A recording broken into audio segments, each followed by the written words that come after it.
Feche seus olhos. O Senhor já tem falado conosco através da adoração. O Senhor já falou conosco através dessa palavra ministrada na oferta. O Senhor fala o tempo todo.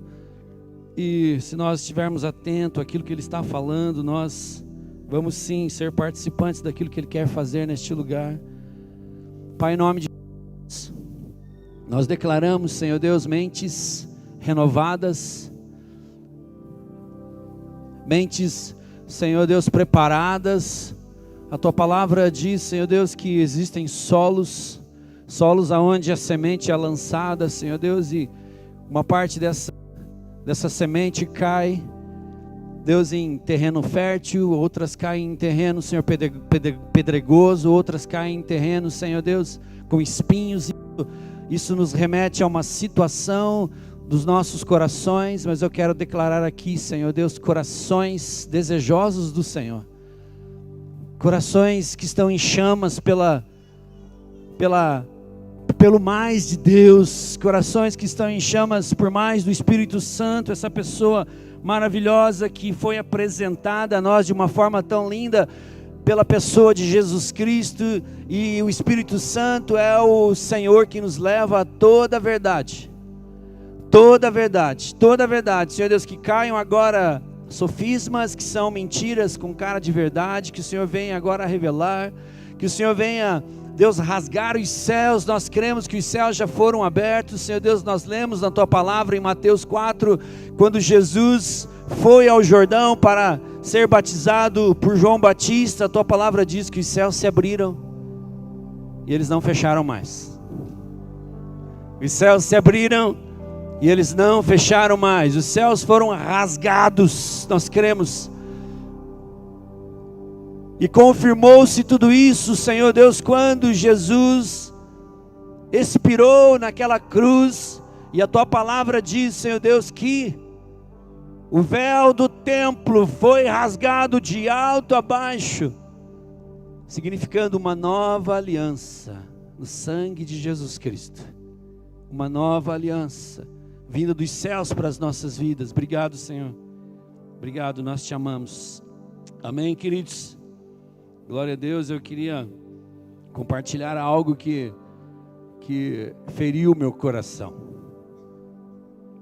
Como assim feriu? Eu sempre digo assim que para que você possa ser eficaz naquilo que você transmite, primeiro essa palavra precisa cortar em você. Hebreus fala que a palavra de Deus é como uma espada de 2 gumes. Pastor, o que tem a ver? O que é 2 gumes? Ela corta primeiro em mim, depois ela corta em quem está ouvindo. E eu me deparei com o apóstolo Paulo, um homem que tinha tudo para ser o próximo Gamaliel, tinha tudo para ser a pessoa mais eminente em Israel. Quando nós falamos Gamaliel, porque ele era o professor dos professores, e o apóstolo Paulo, então Saulo, ele aprendeu tudo aos pés deste homem. E era um homem de uma capacidade intelectual formidável, mas quando você se encontra com Jesus, você entende que nada de tudo que você tem se compara à grandeza daquilo que você pode ter em Cristo.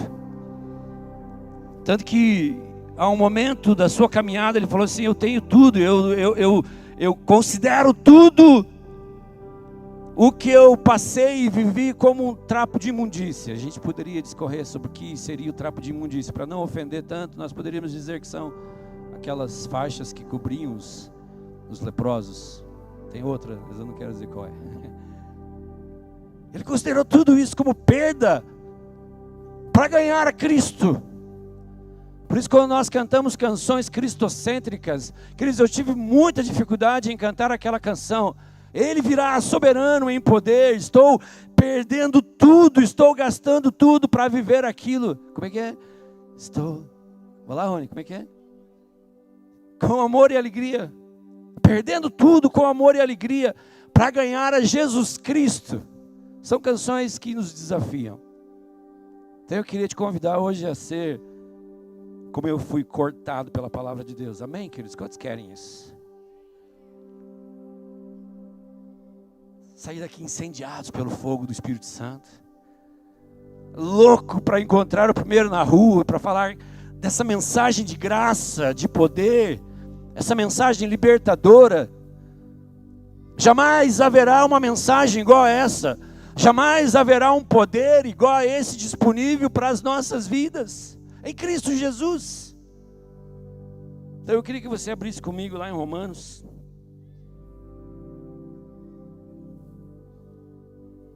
Desafio pregar em Romanos, o livro mais teológico.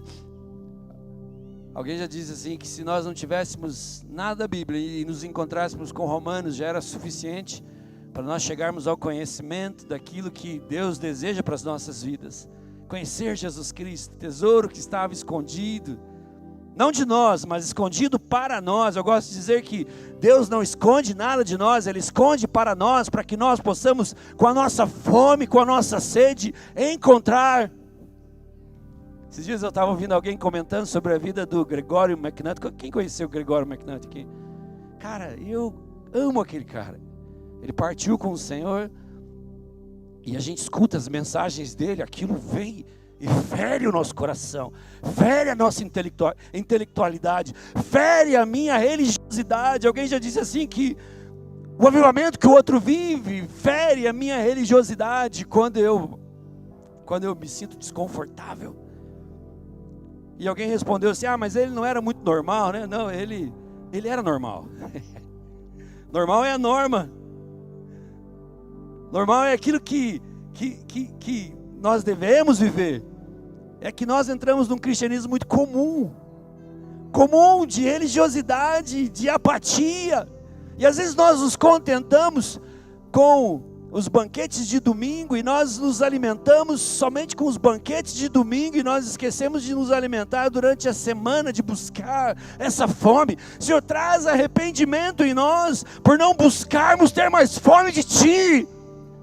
Traz arrependimento em mim, Senhor, de não buscar ter mais sede da Tua palavra, assim como Paulo foi. Amém? Vamos lá? A palavra de Deus diz lá em Romanos 1, versículo 8, fala assim: primeiramente dou graças ao meu Deus por Jesus Cristo, acerca de vós todos, porque em todo o mundo é anunciada a vossa fé, porque Deus, a quem sirvo em meu espírito, no evangelho de seu Filho, me é testemunha de como incessantemente faço menção de vós, pedindo sempre em minhas orações, que em algum tempo, pela vontade de Deus, se me ofereça boa ocasião de ir ter convosco, porque desejo ver-vos, para vos comunicar algum dom espiritual, a fim de que sejais confortados, isto é, para que juntamente convosco eu seja consolado pela fé mútua, tanto vossa como minha. Não quero, porém, irmãos, que ignoreis que muitas vezes propus ir ter convosco, mas até agora tenho sido impedido, para também ter entre vós algum fruto, como também entre os demais gentios. Eu sou devedor. Fala assim: eu sou devedor, tanto a gregos como a bárbaros, ou seja, sou devedor a todos, tanto a sábios como a ignorantes. Assim, quanto está em mim, estou pronto para também vos anunciar o evangelho, a vós que estáis em Roma, porque não me envergonho. Fala assim: não me envergonho do evangelho de Cristo, pois é o poder de Deus para a salvação de todo aquele que crê, primeiro do judeu e também do grego, porque nele se descobre a justiça de Deus. Fala assim: nele se descobre a justiça de Deus. Amém. Amém, queridos. Estamos diante aqui de uma declaração poderosa de um homem apaixonado por Jesus, de um homem apaixonado por vidas, de um homem que abriu mão de sua própria vida para viver a vida que Jesus ofereceu a ele. Essa é a proposta do Evangelho. A proposta do Evangelho é: morra. Fala assim, morra, para que você possa viver. João, ele fala assim, haverá um dia em que os mortos, olha que interessante isso, em que os mortos ouvirão a minha palavra. Os mortos, aqueles que estão mortos em seus pecados e delitos, ouvirão a palavra de vida, e essa vida será gerada neles. Será gerada, porque todos aqueles que estão sem Jesus, eles estão mortos em seus delitos e pecados. Havia uma série aí que eu não recomendo, só ouvia falar, os Walking Dead. Não levante a mão quem acompanhou, você perdeu o teu tempo, mas tudo bem. Os Walking Dead, mortos-vivos, aqueles que estavam andando, tendo os seus desejos, enfim, mas estavam mortos. E essas pessoas que não conhecem Jesus Cristo, elas estão mortas. E cabe a nós, aqueles que um dia estiveram mortos, nós que um dia nos encontramos com a vida, nós que um dia nos encontramos com a graça do Senhor, que eu gosto de dizer que a única diferença entre nós e aqueles lá fora é a graça. A única diferença é que nós dissemos sim. Eu gosto de chamar aqueles que estão lá fora, não de perdidos, mas de pré-cristãos, profeticamente já anunciando que eles vão ter um encontro com essa graça do Senhor, mas é necessário que nós que conhecemos a palavra, venhamos vivê-la em todos os momentos, abundantemente, porque o apóstolo Paulo fala em Colossenses 3,16, habite essa palavra em mim, em você, em nós, abundantemente, abundantemente.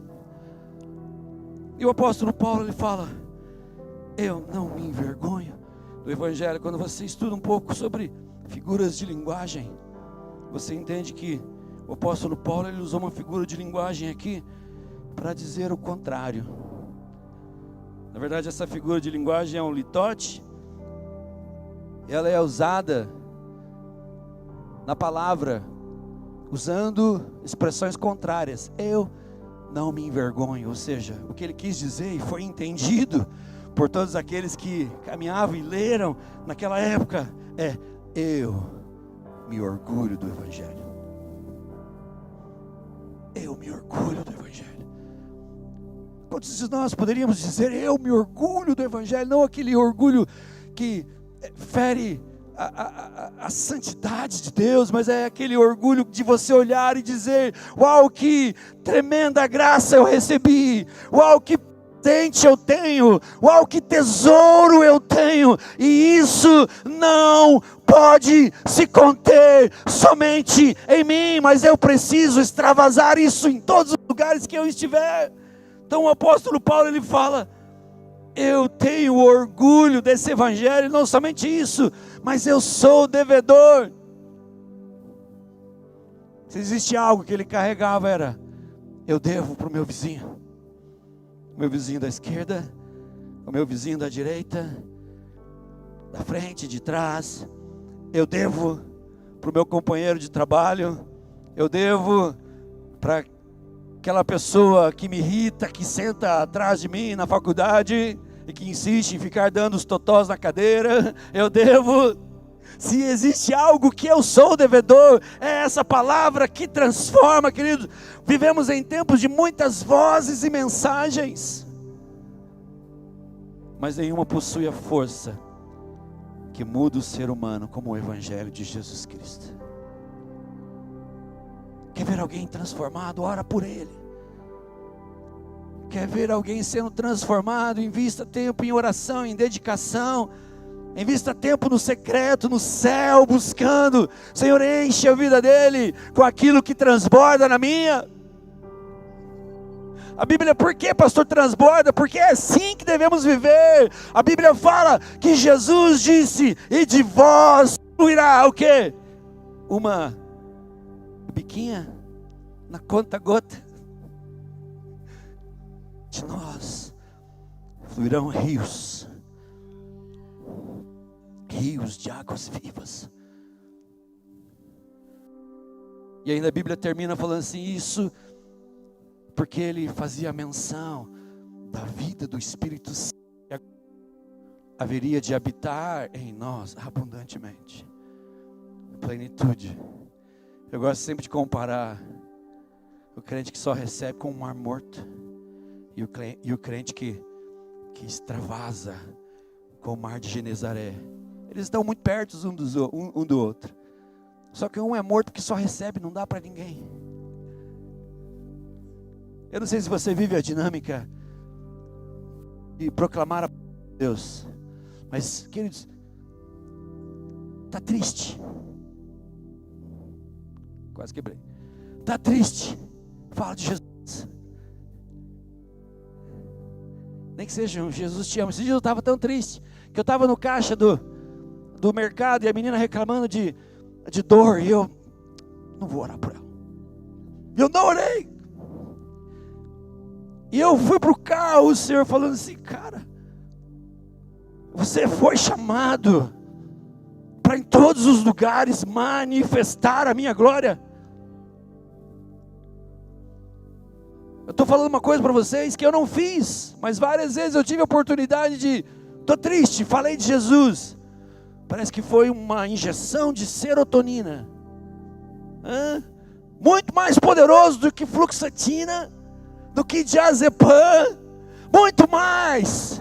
É quando você vive o teu propósito em Deus. É quando eu vivo o meu propósito em Deus. Então, queridos, não existe nada mais poderoso do que a boa nova do Evangelho. Mas se eu te perguntar, o que é o Evangelho? Talvez a maioria de vocês me responderia assim, pastor, nós somos evangélicos, porque nós lemos os 4 evangelhos. Tudo bem, é maravilhoso. Não é a biografia de Jesus, feitos de Jesus. Está meio que falhando? É alguns feitos poderosos, suficientes, para que a gente conheça o caráter do próprio Deus que se fez carne e habitou entre nós. E nós vimos a sua glória como a glória do unigênito de Deus, mas não mais unigênito, porque por causa do Evangelho nós fomos incluídos na família de Deus. Agora, Ele é o primeiro de muitos, primogênito, ou seja, todos quantos o receberam, Deus deu-lhes o poder de serem feitos filhos de Deus, não pela vontade da carne ou do sangue, mas pela vontade do Espírito Santo, do Pai, Jesus Cristo, aquele que andou entre nós, e nós vimos a sua glória manifesta. Mas nós vemos a boa nova, desde Gênesis a Apocalipse. Nós vemos essa boa nova, nós dizemos que a Bíblia, ela aponta para essa boa nova, e ela é um caminho que vai para essa boa nova, e ela desemboca em Jesus. Em Jesus. Nós vemos em Gênesis 3,15, quando o homem cai. Queridos, quero dizer que Deus não foi pego de surpresa. Aquilo que nasceu, o Evangelho nasceu no coração de Deus, se perdeu no homem e foi reencontrado em Jesus. Gênesis 3,15 já fala, o Senhor dizendo para Satanás, da semente dessa mulher sairá alguém que vai pisar na tua cabeça, você vai lhe ferir o pé, mas a vitória virá da semente dessa mulher. Já falava de Jesus Cristo, e ao longo de todos os livros nós vemos Deus implementando todo um sistema sacrificial, um templo, cordeiro sendo sacrificado, pois a Bíblia disse que antes da fundação do mundo, o cordeiro já havia sido sacrificado. Antes de nós cairmos, o Senhor providenciou para as nossas vidas a cura. Deus não foi pego de surpresa. Então nós vemos que o Evangelho é a constituição do reino. E a Bíblia é o caminho que nos leva a isso. Então nós vemos, o sistema sacrificial apontava para Jesus. O templo apontava para Jesus. A Arca da Aliança apontava para Jesus. Pastor, por que tanta coisa lá, tantos sacrifícios e formas diferentes? Apontava para Jesus. A lei, ela veio para dizer: você e eu não conseguimos de forma alguma nos achegarmos a Deus por esforço próprio. A lei dizia isso, a lei era para isso.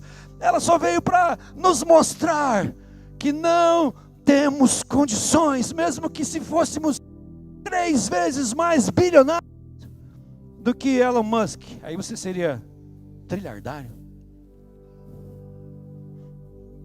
Não seria suficiente. Tudo apontava para Jesus, a manifestação da glória. O véu do templo, quando se rasgou, quando Jesus disse: está consumado.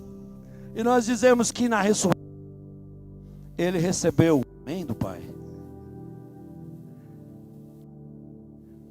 Tudo está consumado. E aquilo que nos impedia de chegar ao Deus Pai, aquela interação poderosa que Deus tinha com o primeiro casal, que toda viração do dia Deus vinha e mantinham uma comunhão poderosa. Às vezes nós temos o nosso relacionamento com Deus baseado em performance. Deus não busca performance, Deus busca entrega. Deus busca intimidade. Às vezes nós nos pegamos trabalhando para Deus, e Deus nos chama para trabalhar com Ele. Seria muito mais fácil Ele fazer tudo sozinho. Eu me lembro quando minha filha era pequenininha, às vezes eu estava lá fora, fazendo alguma coisa no quintal, ela vinha: papai, quero te ajudar. Era muito mais fácil eu fazer tudo sozinho, mas eu deixava ela carregar algumas coisas e tal, e olhava. Era muito mais fácil fazer tudo sozinho. Mas Deus não quer fazer nada sozinho. Deus quer fazer com os filhos. Com os filhos. E às vezes a gente entra no modo performance. Alguém já perguntou para um missionário que ficou 50 anos na Índia. E a Índia é um lugar onde tem religião de tudo quanto é tipo.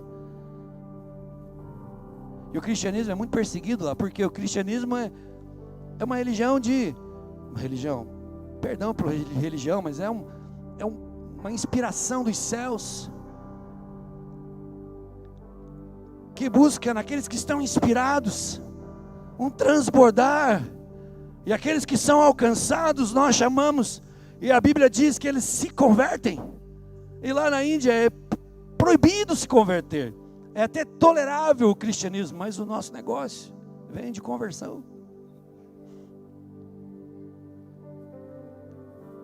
E perguntaram para ele qual que é o maior inimigo do cristianismo. Ele falou: o maior inimigo do cristianismo não é a perseguição, mas o maior inimigo do cristianismo é o subcristianismo. É a falta de temor, é a falta de zelo, é a falta de propósito. É quando nós, todo domingo, após domingo, nós vamos para a igreja e nós não sabemos nem qual é o propósito de tudo isso. A igreja existe para manifestar, queridos, que nós somos uma família. A igreja existe para manifestar o céu na terra. Esses dias me perguntaram: pastor, por que existe tanta fome no mundo? Eu falei assim: queridos, nós estamos falhando como proclamadores da palavra, porque aonde o cristianismo entra, acontecem poderosas mudanças. Aonde Jesus é convidado, poderosas mudanças acontecem, queridos. E eu digo a você que Deus não exige muito intelectualismo, Deus não exige um corpo atlético. Por que eu falo isso? Esses dias eu estava lendo algo muito interessante que aconteceu em 1949, Um grande avivamento que aconteceu nas Ilhas Hébridas. Foi um movimento de muitas pessoas fortes, atléticas, orando, buscando, saindo. Não, queridos. 2 senhoras. Uma de 84 anos, cega.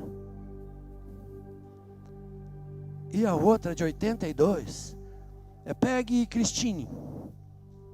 Elas não se conformaram com a frieza, a apatia daquele movimento cristão que acontecia naquela época. Os jovens tinham ido embora das igrejas. A promiscuidade acontecendo naquele lugar de uma forma terrível. E elas não se conformaram. Sabe o que elas foram fazer? Elas não podiam, não tinha, como é que fala hoje quando as ruas são preparadas para os cegos? Acessibilidade. Uma delas, a de 82 anos, ela tinha um problema na coluna. Ela andava arcada. A outra cega. Acabou. Elas começaram a orar. Meses orando. De joelhos. Ah, você pode orar de qualquer jeito? Pode, querido, não tem problema. Mas para elas era joelho. E a de 84 anos, cega, teve uma visão. Ela falou: eu vi. Quem que você viu? O que você viu? Eu vi as igrejas cheias de jovens voltando. Eu vi um zelo santo pelo Evangelho. Eu vi um temor poderoso acontecendo. Bares fechando. Bordéis fechando. E Deus me mostrou um nome. Que eu esqueci agora. Lembrei. Andrew Murray. Daí a tiazinha, a velhinha. Perdão pela velhinha, mas para que a gente possa enfatizar. O mover de Deus não depende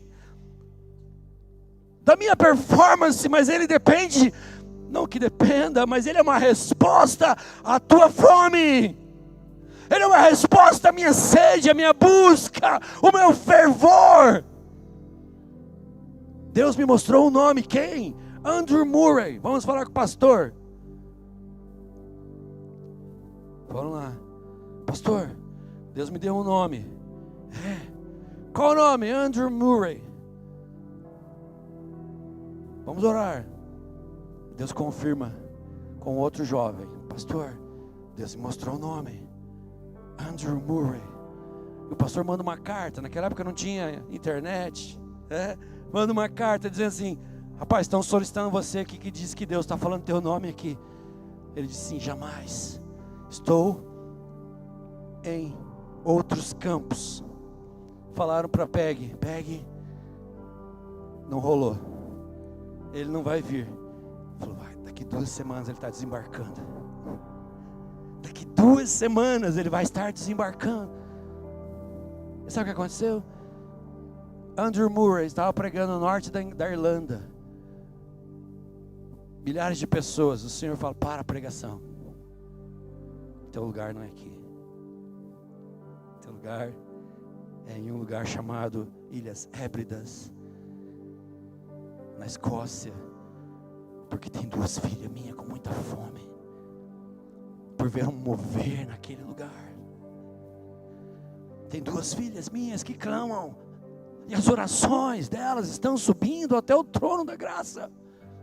E a Bíblia diz que quando nós oramos, o apóstolo Paulo fala em 2 Timóteo, aquela palavra que ele usa, Paulo tem, Timóteo, tenho feito menções de você diante do trono. Se nós formos para o original, estou construindo memoriais teu diante de Deus. Estou construindo em oração memoriais, e aonde Deus está olhando, Ele está vendo a oração. Uau, eu preciso dar uma resposta, eu vou dar uma resposta. E Deus dá uma resposta, e aquele avivamento poderoso abalou aquela nação, bares fecharam. O avivamento vem, e eu digo, o avivamento é o normal da igreja. Já falei uma vez, mas se você fosse em Pedro e falasse assim: Pedro, está acontecendo algo poderoso lá nas Ilhas Hébridas, lá na igreja Aba. O que está acontecendo? Pessoas estão sendo batizadas com o Espírito Santo. Talvez ele guardasse no coração: não vou ser arrogante, né? Uau, que legal. Pessoas estão sendo curadas. Quando impomos as mãos, as pessoas são curadas. Ele pensa: você chama de avivamento? Isso é o normal. Isso é o normal. Isso é a norma. Queridos, nós entramos no comum e precisamos sair deste comum. Precisamos entrar num avivamento poderoso, queridos. E isso só é trazido dos céus quando nós vamos lá buscar. Nós já estamos nas regiões celestiais. Dá um pulinho na sala do trono. Não para pedir nada para você. Dá uma passadinha na mão do trono, assim. Deus vai olhar para você e falar: está querendo alguma coisa, filho? Eu quero, mas não é só para mim. E não é só para mim. Mas é porque aonde eu moro há muitos lares sendo desfeitos. Aonde eu moro há muita corrupção. Aonde eu moro muitos filhos choram porque os pais vão embora. Aonde eu moro acontece isso, acontece aquilo. Como é que nós podemos? Deus está buscando pessoas que vão até Ele e falem: como nós podemos mudar esta situação? É o poder do Evangelho disponível para resolver o principal problema da humanidade. Sabe qual que é o principal problema da humanidade? Não é a fome, não são as guerras, mas o principal problema da humanidade é o pecado.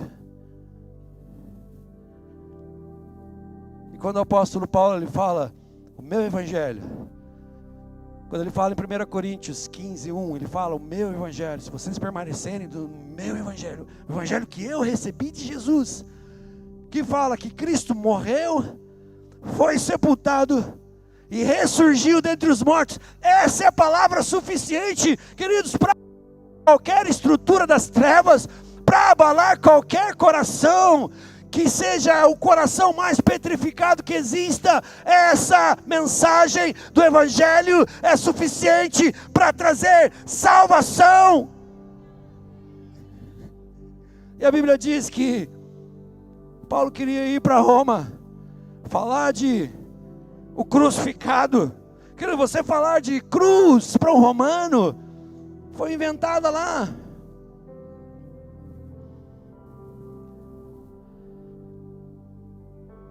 Texto que nós lemos: eu quero tanto ir neste lugar onde a maior podridão, como Sodoma e Gomorra, sobem aos céus todos os dias, a maior cidade, a cidade mais promíscua. Eu quero ir neste lugar, porque eu sei que Deus pode me usar neste lugar para mudar situações. Queridos, esse é o pensamento que nós temos que ter em todos os lugares que nós estivermos. Nós podemos ser canal de Deus para transformação, aonde quer que estejamos. Que a mensagem do Evangelho é loucura, mas é poder de Deus. É poder de Deus. Sabe, o apóstolo Paulo não foi para Roma daquele jeitinho que ele queria ir, mas ele foi como prisioneiro. E a tornozeleira dele era um pretoriano todos os dias do lado dele. Lá em Filipenses você vai ler sobre isso, a carta da alegria, a carta que ele está preso, mas ele nunca deixa de se orgulhar do Evangelho, ele nunca se envergonha do Evangelho. Tanto que em Filipenses 4:22, se não me engano, ele no final, ele está dando as saudações, e ele fala: os da casa de César vos saúdam. Todo dia, eu creio, precisava de um pretoriano diferente. era a guarda de elite de Roma, a guarda que protegia o louco do imperador Nero, que naquela época era honra você dar nome aos filhos de Nero. Hoje você dá nome de Nero aos cachorros e nome aos filhos de Paulo. 16 mil soldados. Não sei se todos passaram, se todos fizeram parte da tornozeleira eletrônica de Paulo. A tornozeleira era um pretoriano ao lado dele. Eu creio que todo dia precisava trocar. Esse já se converteu, esse já está na religião do caminho, ele já estava falando de Jesus, já está achando que a cruz é uma bênção. A cruz já não é mais um símbolo de maldição, mas é um símbolo de libertação, de graça, de misericórdia. Não existe quem não possa ser transformado pelo poder do Evangelho. Não existe. Antes de Saulo ser o Paulo, às vezes o pessoal fala que Deus mudou. Não, Deus não mudou. Ele só usou o nome romano dele, Paulo. Mas antes disso, ele era matador de crente. Pensa na pessoa mais terrível. Se você orar por ela, se você investir tempo nela, se você colocar memoriais diante de Deus, todo dia, incenso que sobe aos céus e esses nomes são lembrados. Amado, vida, conversão. Eu gosto muito da história de um camarada chamado John Newton.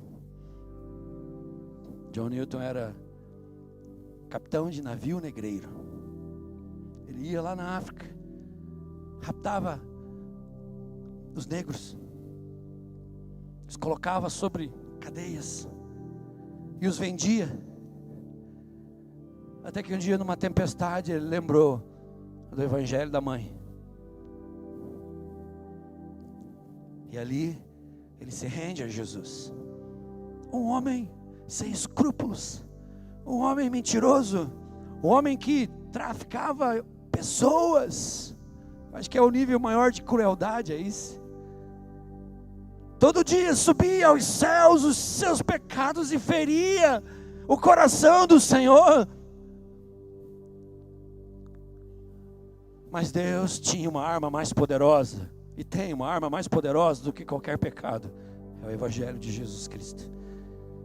É o Evangelho de Jesus Cristo, poderoso para salvar qualquer situação.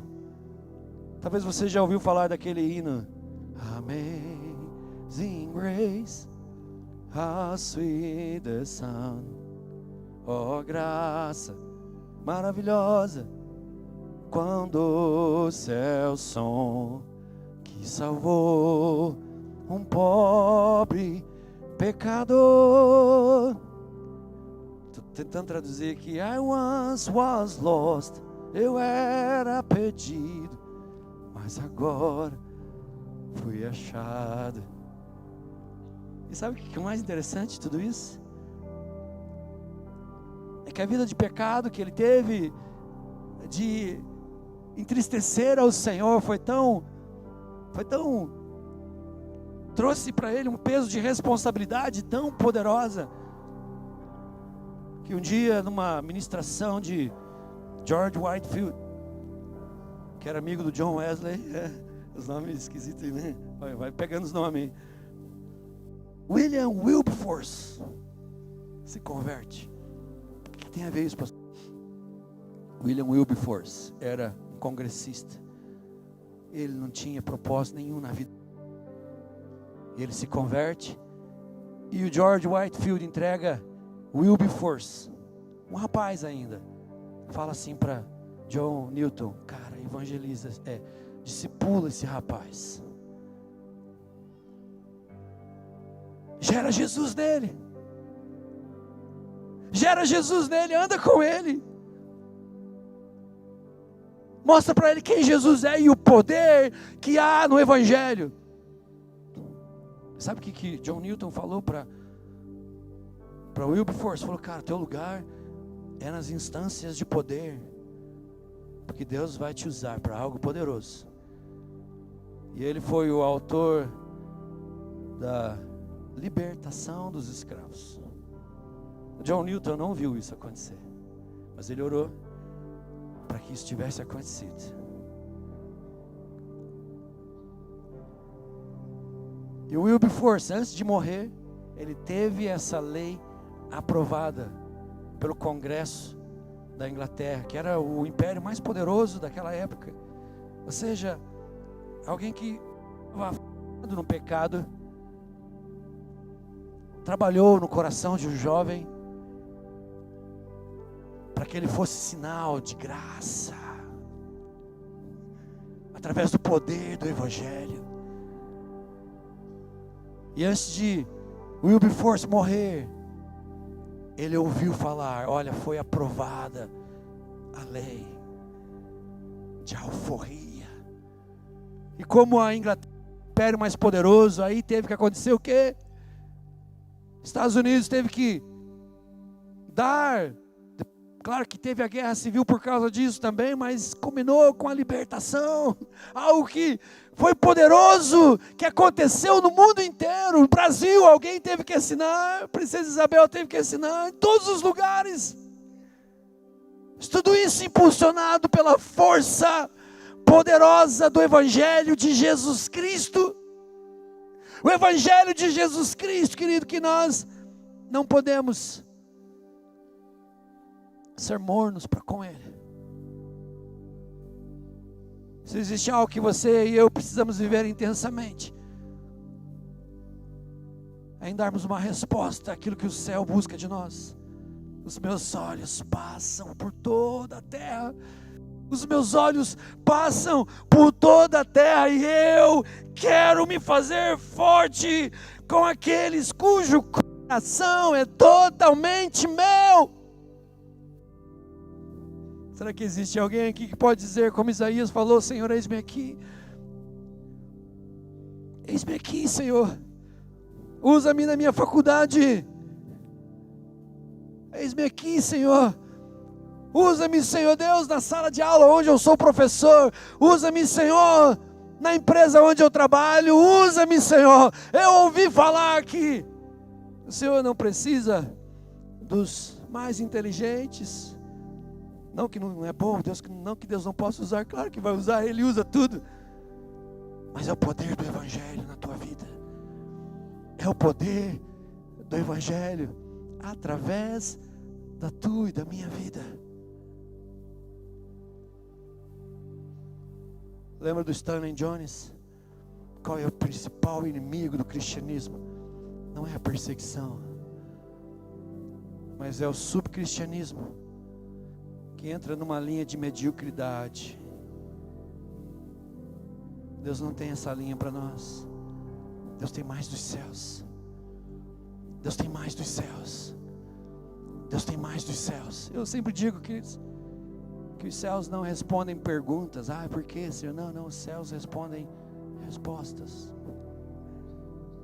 Qual é a resposta que nós estamos mandando para os céus? Eu vou orar mais, Senhor. Eu vou estar mais atento à tua voz, aonde quer que eu esteja. Eu vou jejuar. A Bíblia fala, pastor, mas não é muito claro o jejum. É claríssimo. O Senhor Jesus, Ele fala, quando vocês jejuarem. Às vezes a gente quer um mover profético e alcançar nações, e a gente não abre mão de um almoço para Jesus. Deus quer trazer um avivamento na tua vida, querido, na minha vida. Deus quer trazer esse avivamento. E eu gosto daquela canção que fala assim, por que não hoje? Por que não agora? Eu estava lendo a história de uma canção que quebrantou meu coração. Não é muito difícil quebrantar meu coração. Uma igreja vibrante, queridos. Luzes, banda, tinha o melhor ministro de louvor, Alguém elegeu ele melhor ministro de louvor do mundo. Os caras tocavam com perfeição. Era uma igreja da Inglaterra. Isso nos anos 2000. Eu era bem jovenzinho. E todo dia de um culto vibrante, um culto poderoso, maravilhoso. O pastor daquela igreja se sentia incomodado. Ele buscava, ele falava assim: Senhor, por que eu estou incomodado? Nós estamos oferecendo excelência para o Senhor. E essa é uma das nossas metas em tudo aquilo que fazemos, Senhor. Quando eu prego, eu jejuo, eu busco a Tua face, eu leio muitas coisas, eu vou para o secreto, eu me ajoelho, eu busco em Ti. O Senhor sabe que eu estou oferecendo aquilo que há de melhor dentro das minhas possibilidades, até além. Os nossos meninos da adoração, eles fazem consagração, eles vivem diante do Senhor e não tem pecado. Mas o que está acontecendo? O Senhor sussurrou para eles assim: vocês se perderam no meio da excelência. E um dia, num culto de muita excelência, ele para o culto. Espera aí que vai ser outra canção. Se vocês não souberem, vão ter que aprender agora. Ele para o culto. Não que vocês precisam fazer isso, mas eu estou fazendo o que ele fez. Ele falou assim, ó: guitarrista, vocalista, tecladista, baixista, vamos lá para o povo. Vamos começar a adorar só no gogó. E ele se ajoelhou num lugar de quebrantamento. E Deus deu uma canção para ele, que é chamada The Heart of Worship, o coração da adoração. E a gente cantou essa canção como a essência da adoração. Não sei se vocês lembram dela. Lembram dela? Quando a música esmorece. Vamos lá? Simplesmente. Dá um mi para mim, a gente continua. Ansiando.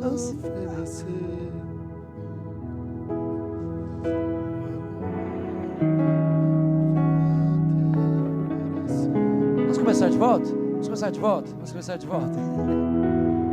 Quando a música esmorece, o resto desaparece. Simplesmente não só nas vozes,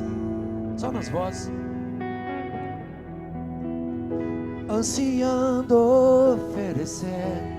Será que você pode se colocar em pé?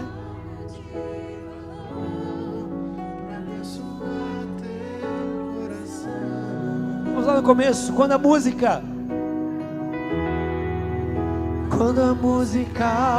esmorece, o resto desaparece. Simplesmente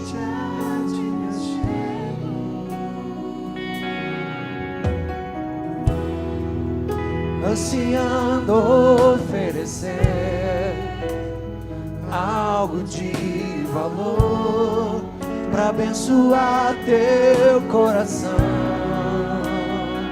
Vamos lá, mais que uma canção eu te darei, pois apenas uma canção não é o que queres de mim. Mais profundo busca, Senhor, do que os olhos podem ver. Queres meu coração.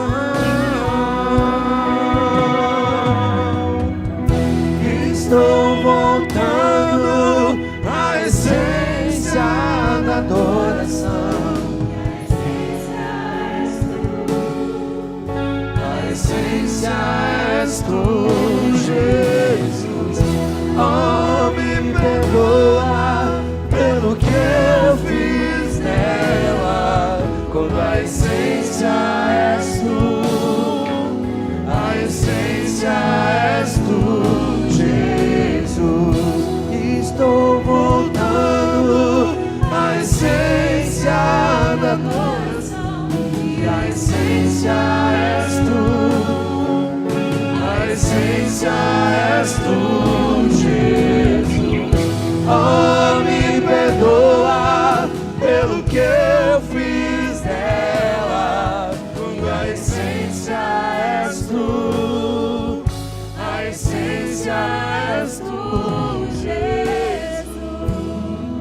fazer um desafio.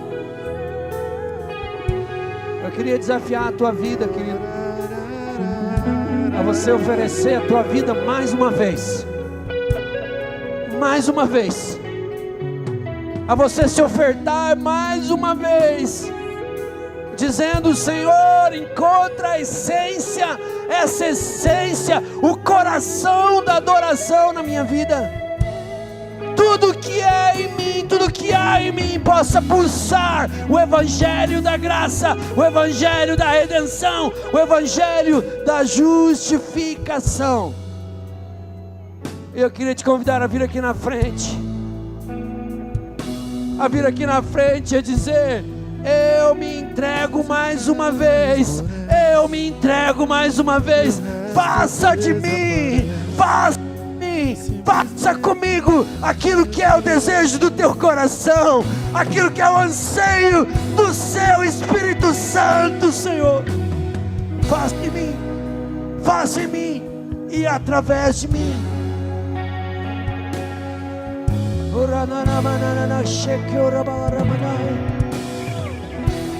Estou voltando à essência da adoração. A essência és tu. A essência és tu, Jesus. Oh, me perdoa pelo que eu fiz nela. Quando a essência és tu. A essência és tu, Jesus. Estou voltando A essência da adoração. E a essência és tu. A essência és tu, Jesus. Oh, me perdoa pelo que eu fiz nela. Quando a essência és tu. A essência és tu, Jesus.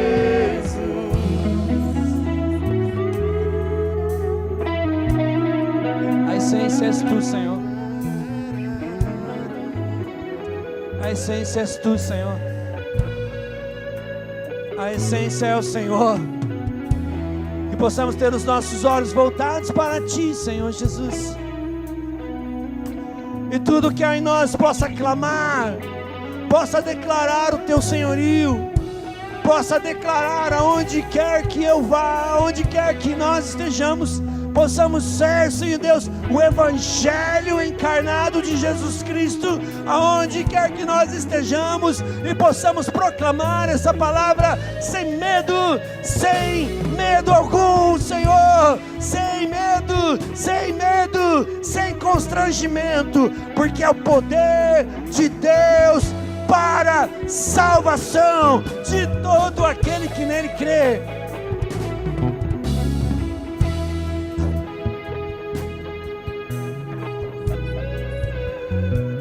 Aleluia. Obrigado, Jesus. Obrigado, Jesus. Obrigado, Jesus.